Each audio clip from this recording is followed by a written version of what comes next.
think we'll get some time later to install Kraken and Quast and run those. Just before you start your projects, but let's hit on the road and go to genomic epidemiology. It's long, so this is what I would want us to cover today. So not just before lunch. So don't be scared. Okay?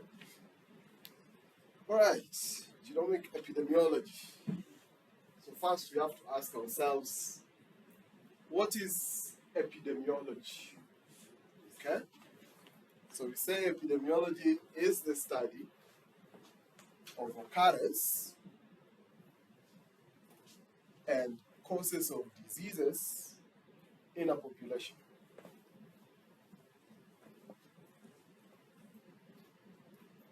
So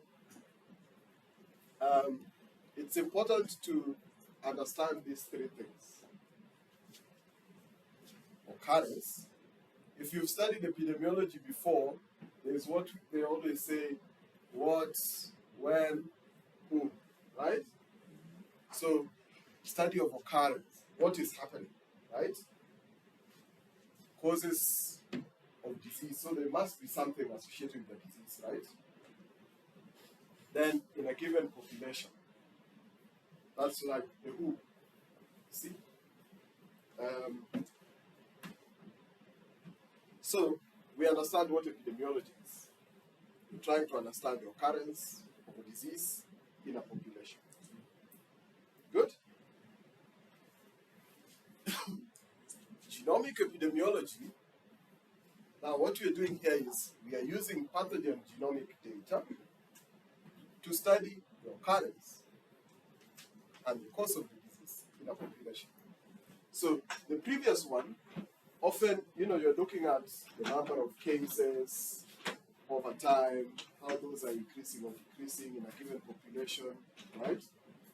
But often you're using, that's what they call the traditional epidemiology. You're looking at the number of cases, where this is happening, what is happening. But then when you come to genomic epidemiology, we're using genomic data. That's why we're here, right? Any questions up to that point? Clear?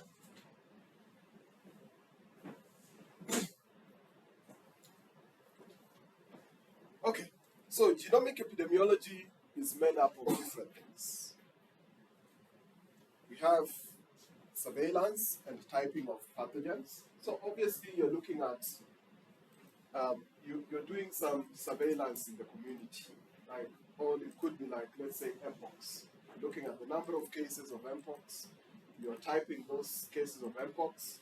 For example, are they clade 1 or clade 2, right? And you're looking at how that is changing over time. The other thing that you're looking at is also the evolutionary history. So this is where the phylogenetics comes in. So here you're just looking at the numbers and the specific characterization of the pathogen, but here you're going into the evolutionary history of the pathogen. Okay? Very important, two things.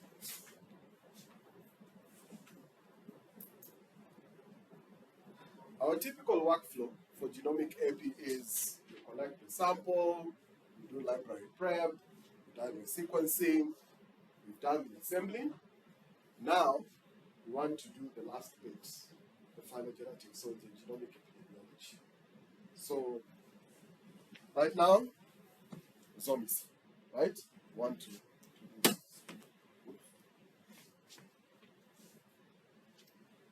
So, genomic, why is genomic epidemiology important? How does genomic epidemiology help us, right? One, we want to understand identification and introduction of new pathogens, right?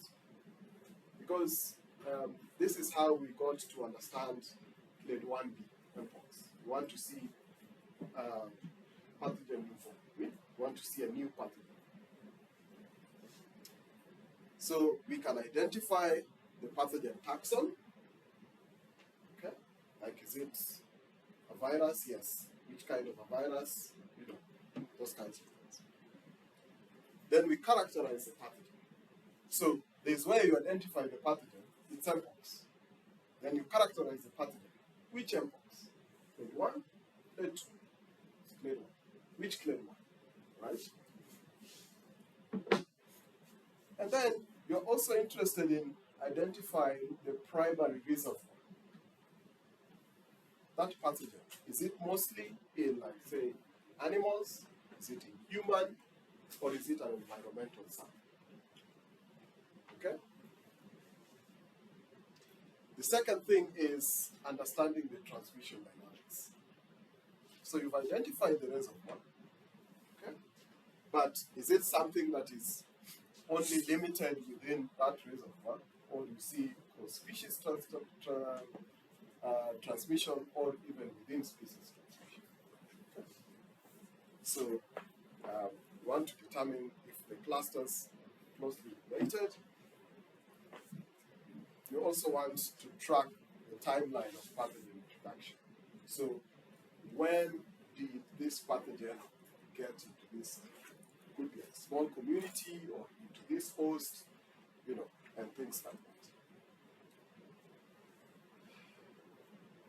that. Okay?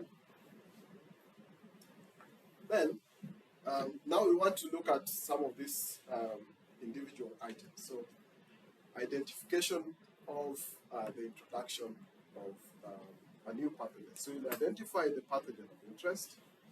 So I've highlighted this on the previous slide. So you identify the genus and the species, for example, using Kraken, right? Let's say you don't know what that pathogen is. Maybe you did metagenomics, which is probably what you do. But for most of what we are doing is targeted amplification. So in most cases, you know what you're targeting, right? And in characterizing the pathogen, you want to look for the strain, serotype, genotype. For example, what we did with NextClade, right? Put in your assembly, and you determine if it is Clade 1, Clade 2, Clade, And it's the same thing whether you're working even with bacteria. You want to characterize and know these kinds of things, serotype, genotype, which variant, which lineage, that kind of information. And identifying the reservoir, you're determining if the pathogen spills over into human population, right? And highlighting the potential of intermediate hosts. So, do you understand the intermediate hosts? So, for example, you have, which is a good example.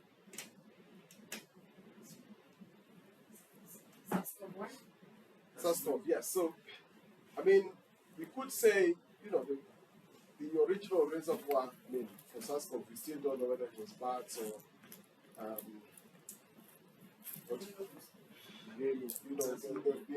there have been bats, there have been pangolins, there have been all these kinds of things.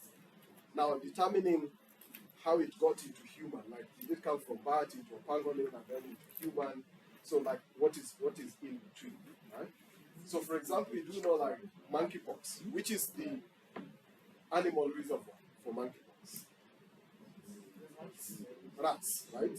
So, we ask ourselves, how does that spillover happen? Is it somebody goes into the bush, takes a rat, eats it? Or is it that a rat poops on the ground, a fruit falls on the ground, you pick the fruit, you eat it? So in that case, what is the intermediate host? The fruit, right? Anyway, you understand what I'm talking about. So we want to understand all these kinds of things, like what is the reservoir host and how the transmission happens between hosts. Okay? When we come to transmission dynamics, so, obviously, let me just put all of them together. So we are looking at the clustering of cases, right? For example, we might ask ourselves, like, if we sequence all the samples from a given country, do we see all of them clustering, like they're mixed together, or we see some clustering by, let's say, like province, right? Things like that. Investigate if cases share common exposure. Let's say there is an outbreak of a bacteria. And I think, for example, we can ask, did all these people eat the same food? For example, tomatoes. All of them ate the same type of tomato. Or did all of them eat at the same restaurant? Right? So something like the exposure. Is it common or is it different? Right? Is the pathogen spreading between humans or by other routes? Okay? Like maybe you need to shake hands, or it's maybe in the air, you don't have to do anything, or maybe you have to touch a surface to infect yourself, right? And also the tracking the timeline, like when did this happen? Was it a month ago? Is it 1 year? You know, so that we can estimate the introduction and also how fast the pathogen is evolving, because this is important.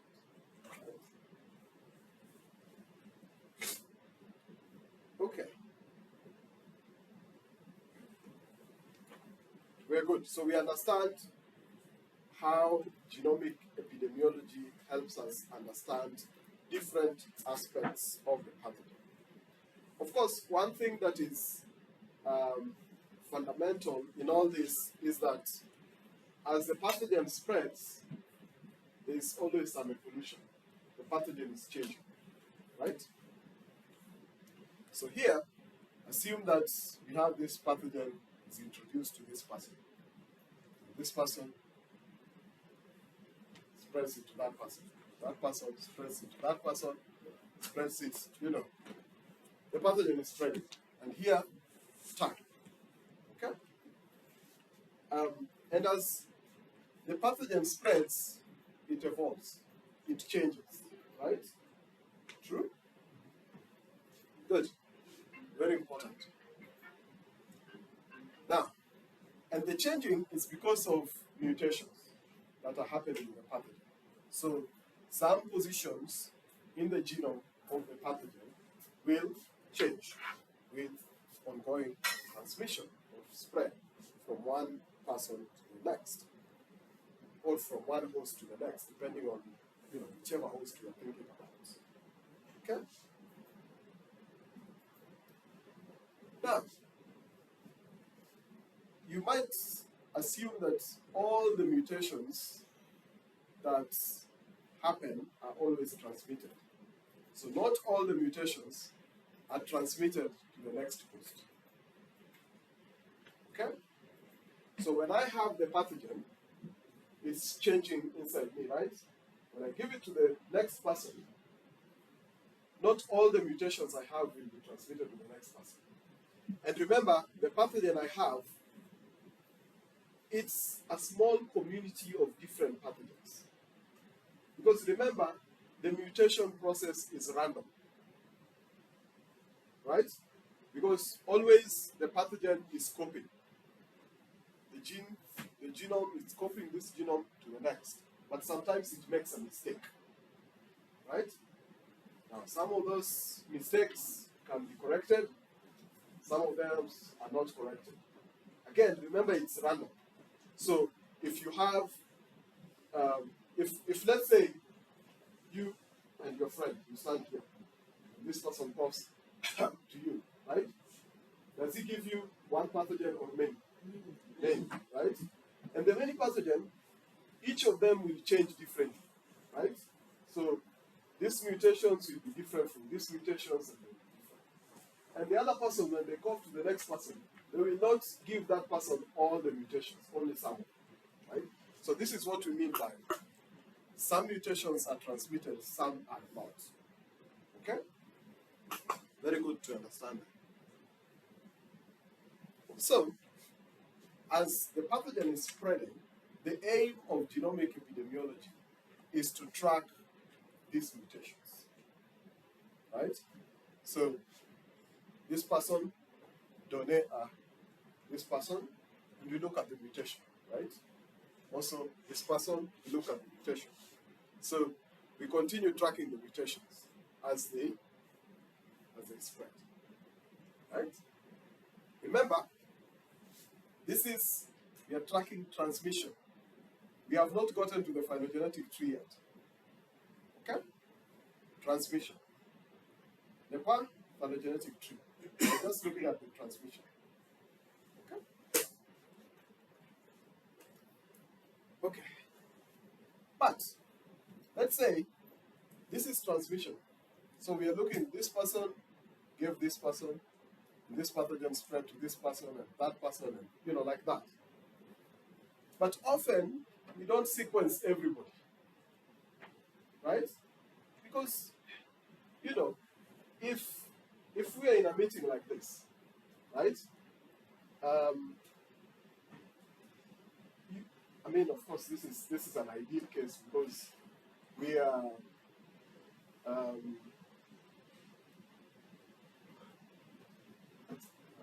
trying to think of a scenario that's this. Anyway,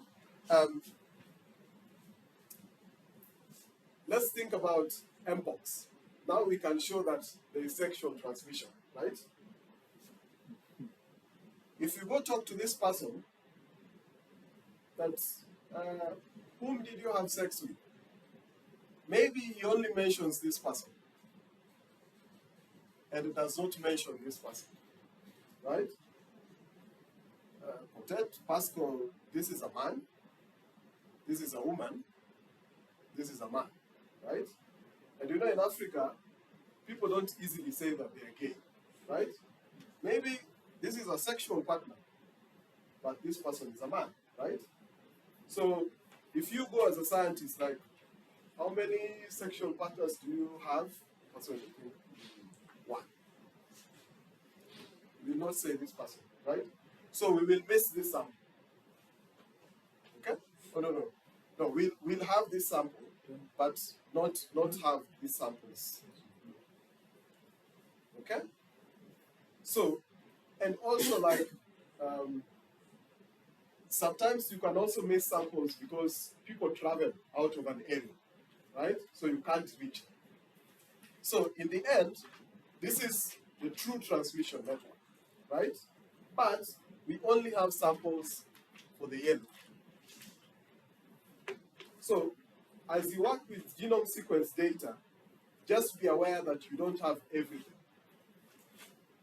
You only have a fraction of that transmission chain. Okay? All right. Uh-oh.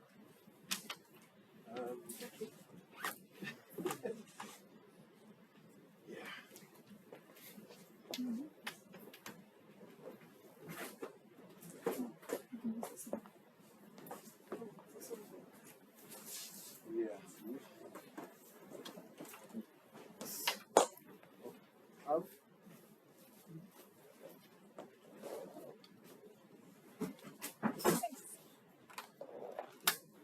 Thank you.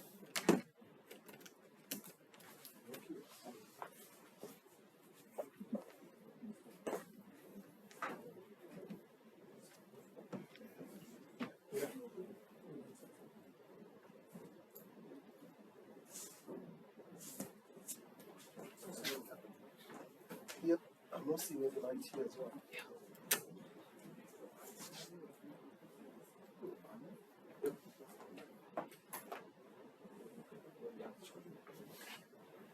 Perfect. Thank you. All right. Yes. So, yes. So the question might be, how do you then report this? Do you confidently say this is the transmission chain you're saying, or this is an inferred transmission chain, because you're missing most of the code? good. I think, so he's asking, how do you know whether this is the true transmission chain or this is sort of like an inferred transmission chain with missing links, right? I think the first thing is it depends on the pathogen, okay? So for example, something like HIV, this is not air. Most likely you have to have like somebody cut you and you transferred or you had sex. I mean, relatively, it will be you'll have much more confidence in a pathogen like HIV compared to, let's say, something that is just floating around into the air. It's more difficult, right? But then you could use things like you have first the estimated number of cases, right? And then you have how many of these cases do turn positive, right? So you have your percent positivity. Out of the percent positivity, how much of those do you actually sequence? Okay? And of course, the proportion that you sequence, not all the samples are going to be of good quality as we've talked about this morning. I think the idea is there are different fancy models that people use to help you estimate whether you're getting the true picture. Because again, you don't have to sequence everything. That is the first information. You do not have to sequence everything. You just need sufficient number of samples that will give you, that will be informative. Of course, the question is, what is informative? Right? So it's a different question, and it also depends on the pathogen you're working with. Here, so not an easy question, but a very important question nonetheless. Right? But then it also begs into the question that the conclusions that you make, how are they translatable to that particular population, right? Because sometimes what you come out of with in one given population, not even in the whole country, might mean something else in a different part of the country, right? So, yeah. All right, so we've talked about these mutations that occur in the evolutionary process. But then, these evolutionary processes, they happen at different scales, right? There is the evolution that goes on inside one individual, right? What we call within host evolution. Now, then, hopefully that pathogen is transmitted to the next host, who transmits it to the next host. So now you have evolution between hosts, right? Now, even between individuals, somehow that pathogen will be transmitted between locations or between countries, right? So there's that transmission across space or across, you could say geographic locations, right? And then we also have, obviously, the concept of time. There might be an outbreak, for example, the monkeypox outbreak we are looking at for grade 1B started. When did it start? Grade 1B Mpox outbreak. When was the first case that you know of? Last year, September, right? So we also know that this evolutionary process happening across time. Okay? So just think of evolution happening across different scales. Individual, between hosts, and remember between hosts can be within the same species or between humans, but also you have to think of between animals and humans, because for some pathogens, we do have multiple spillover events as time moves along. And then we have across space, and even though here we are looking at countries, we also have to think transmission between provinces, for example, okay? And across time. So there we've given years, but you also want to think about months as well, okay?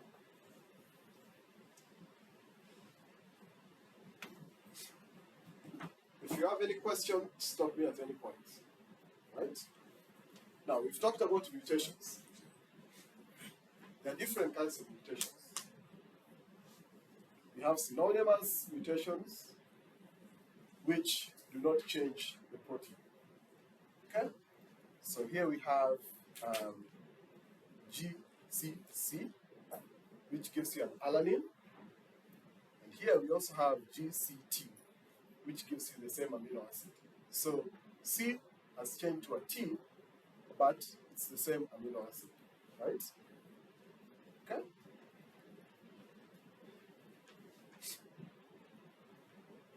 Then we have non-synonymous mutations. Okay? This one changes the protein. So here we have TGC, which is histidine. Okay? Then we have GAT, which is not a glutamate. I don't remember what G was.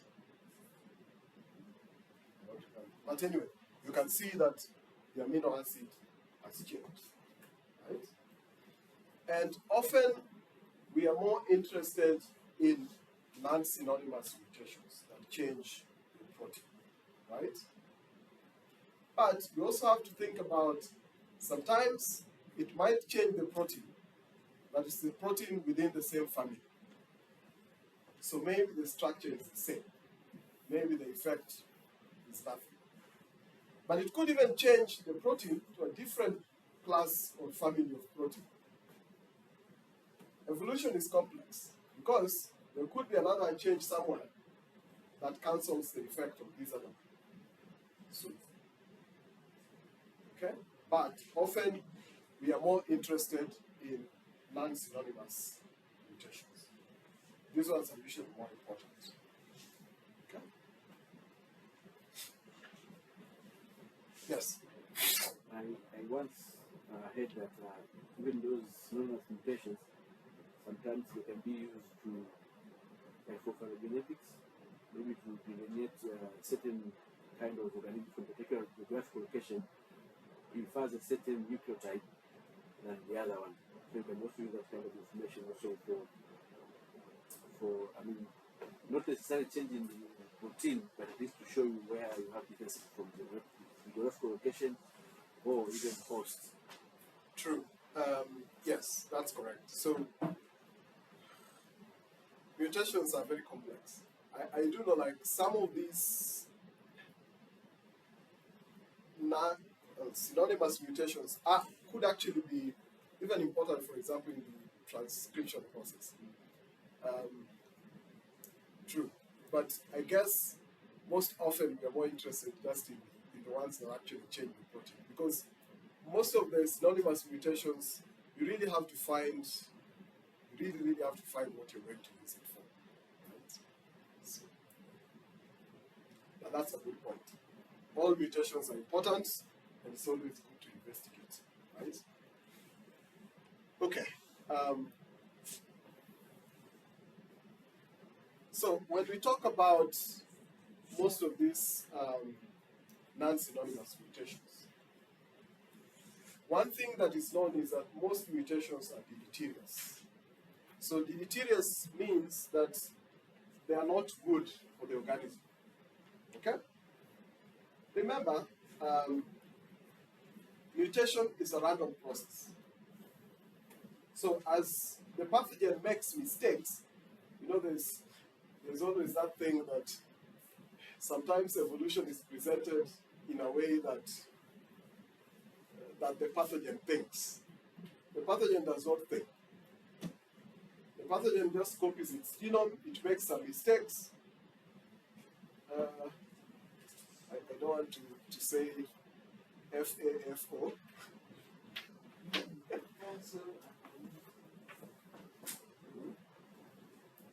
Do you know FAFO?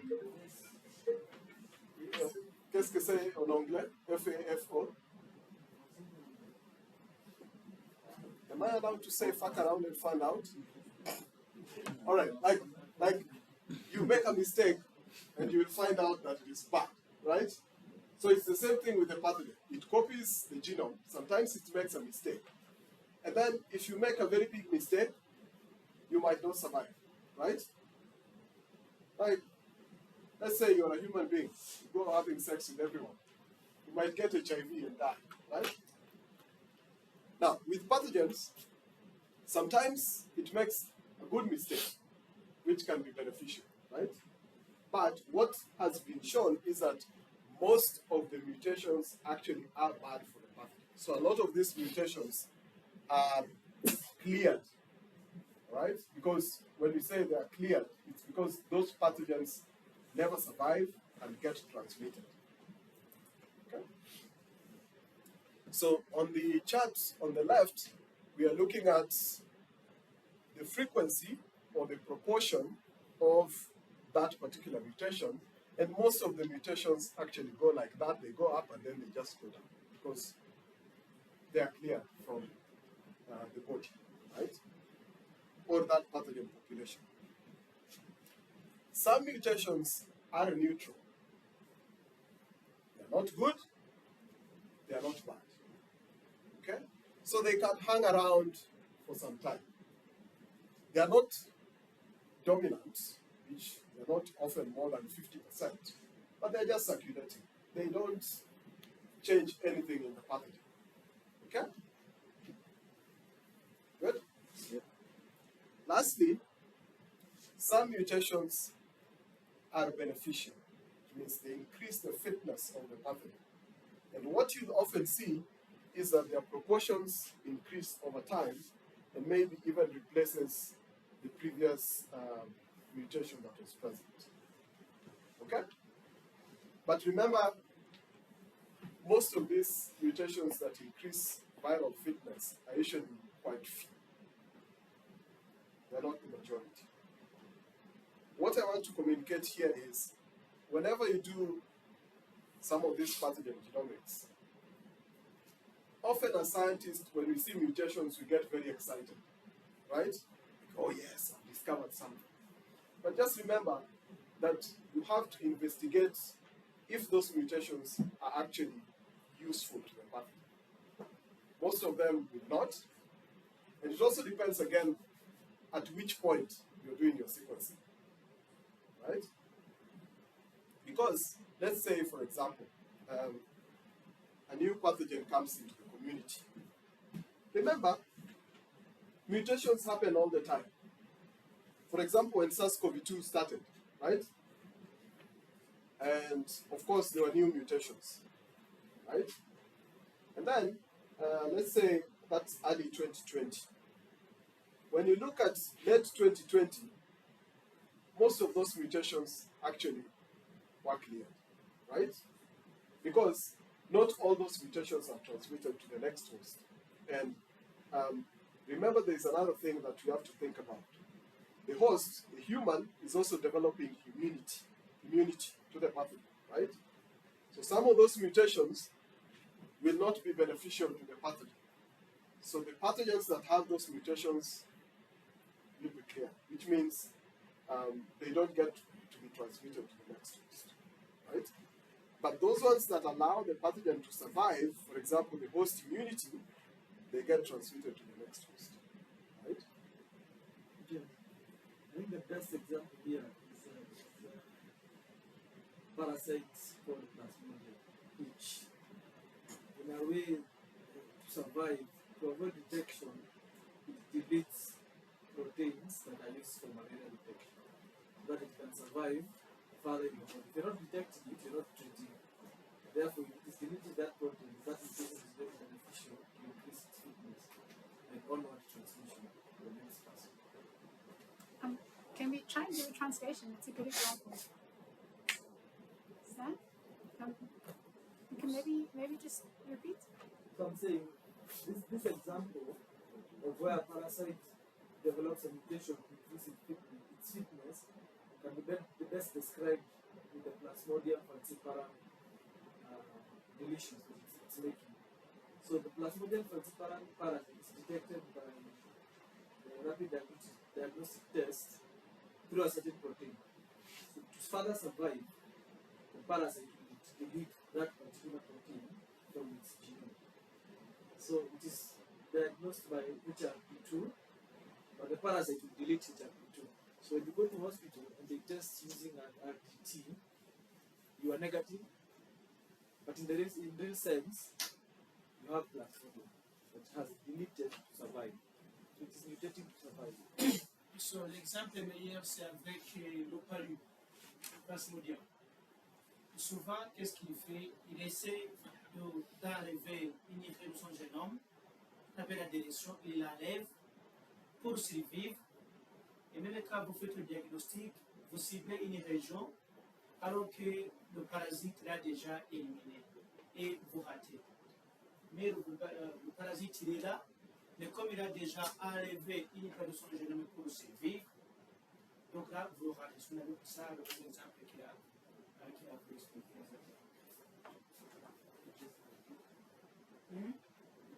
Oui, surtout puisqu'avec les tests rapides, pour ceux qui travaillent avec, vous savez, les tests rapides, ils ciblent des régions. Alors que ces régions-là, ils ne sont plus là, le parasite les a éliminés pour essayer de survivre dans l'organisme hôte. En fait, ce sont déjà négatifs alors que le parasite est là.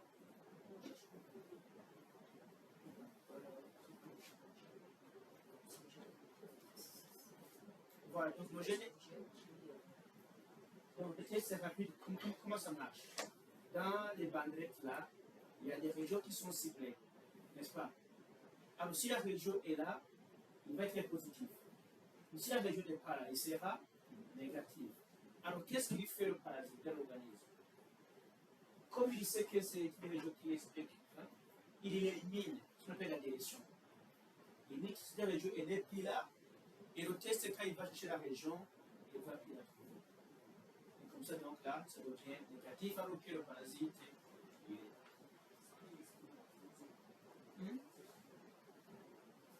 Pardon? Ah, ça là. Ah, bon, ask me to explain it. Do we understand the word fitness? C'est comme si la plasticité, en fait. For example, if, and I apologize, if you don't exercise often, right? We have very steep stairs there. Some people will climb 2 stairs and like, right? So you understand what fitness is. So you're saying some mutations increase the fitness, which means the pathogen is easily transmitted from one host to the other. But some mutations, they're neutral. It doesn't matter. They don't increase fitness, they are not bad. Some mutations, they are bad. If you have them, the pathogen dies. Okay? To confirm? Now, here, even when I'm talking about one mutation, but remember that a pathogen is made up of a whole genome, right? A mutation can be, let's say, neutral, or we can have 2 positions on their own, they are neutral. But together, they can increase fitness. Okay? Can someone translate that? Bon, I want to give another example of that one. Yes. Nous tous, nous connaissons le SARS-CoV-2, n'est-ce pas? Le SARS-CoV-2, il a une protéine qui est sur la membrane, qui donne les chapeaux là. Comment on l'appelle? La protéine spike. Et celle-là, elle est solide à quelle protéine de l'organisme? Pour ceux qui se rappellent. La spike. Elle est solide à quelle protéine de l'organisme? L'attachement. ACE2. ACE2. Alors, qu'est-ce qui se passe?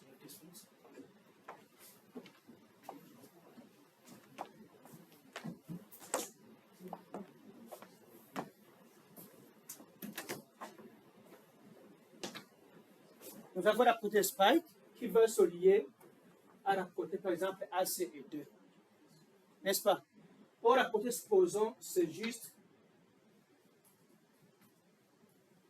C'est ça, par exemple, la séquence de spike. Et là, il va donner une protéine quelconque. Alors, le virus, qu'est-ce qu'il a fait? À un certain moment, supposons qu'il a enlevé la partie là. Il lui est resté avec ACCG. Or, ACCG, ça ne lit pas convenablement sur ACE2. Qu'est-ce qui se passe? Est-ce qu'il y aura la maladie? Non, parce qu'il n'y aura pas. Mais le virus, il est là, mais il a perdu une direction. Et des fois, il peut faire, par exemple, ACA, AACCG. Il ajoute un C, ce qui augmente l'affinité. Donc celui-là, il isolise beaucoup plus à ce qui va augmenter la transmission. Parce que le virus, il s'attache beaucoup plus à la chose. Autre scénario, c'est quoi? Par exemple, il reçoit AA, et ça n'augmente ni l'adhésion, ça ne diminue ni l'adhésion. Donc, c'est une mutation neutre. Donc, c'est ça qu'il a essayé d'expliquer. Et souvent, avec le micro même, c'est ça qui s'est passé. Il a perdu l'adhésion à la chose. Now, I want us to talk, that's very brilliant explanation. I want to talk about a different scenario. You could also have a mutation that increases fitness. So two mutations, independently, they increase fitness. But when you have them, both of them together in the same pathogen, they actually result in decreased fitness. Okay? So, to compare, I want you to explain, like, you could have two independent mutations. Individually, they increase fitness. But when you put them together, they actually cancel the effect. And you end up with increased Donc, des fitness. fois, vous pouvez avoir deux mutations différentes, mais d'une manière séparée, ils augmentent donc la plasticité. Mais s'ils sont ensemble, ils annulent cette plasticité. Ça devient neutre. Okay? So, always when you look at these mutations, think of the context, right? Because even for SARS-CoV-2, we've seen instances where there was a mutation that increased the fitness of Delta, for example, right? There was a mutation that increased the fitness for Omicron, right? And remember here, when we talk about fitness, we are talking about different things. There is fitness that increases transmission, but does not really increase fitness in terms of immunity, right? There is, for example, Omicron, you know, it was killing lots of people, right? But Omicron, the fitness was that it was just very good at transmitting between populations, right? So fitness is also not, you know, it depends on the context. Let's go.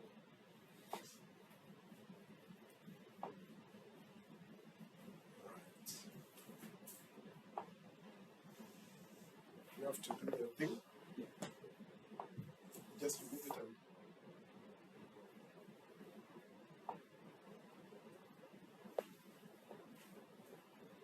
okay, good.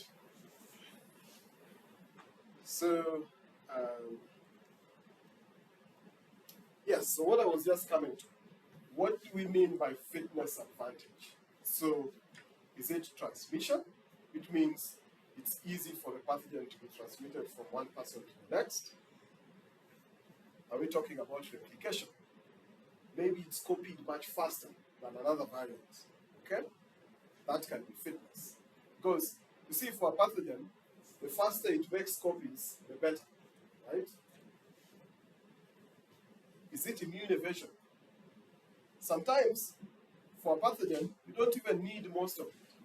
You just need to be different enough that the immunity does not recognize you, right?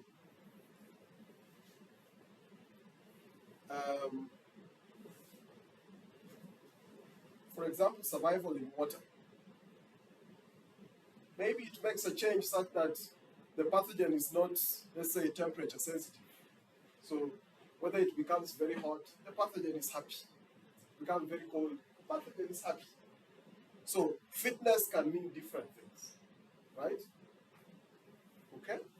So it's not just immune evasion only. It can mean transmission, replication, survival in the environment, different kinds of things. Okay? So don't always assume that when you see a mutation that is in, results in that pathogen increasing in frequency, then, the obvious reason is immune evasion. Okay? Good. Any questions?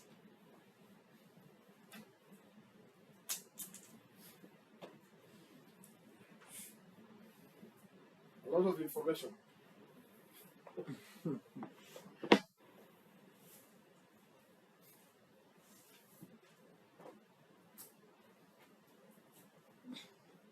I know.